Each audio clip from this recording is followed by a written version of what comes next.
Hello and welcome. Let's work through question 2 together. We measured the room temperature as 20 degrees Celsius in the morning and 25 degrees Celsius in the afternoon. We then found the difference, and we're asked for the maximum possible error in that calculation. Here's the key idea.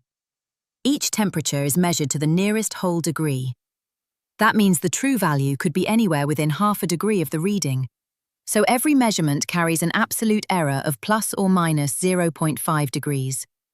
This is the limit of accuracy of our instrument, so the morning reading is really 20, plus or minus 0.5 degrees.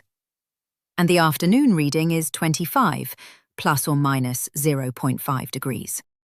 Now here's the important rule. When you subtract two measured quantities, the errors do not cancel. To find the largest possible error, we take the biggest difference.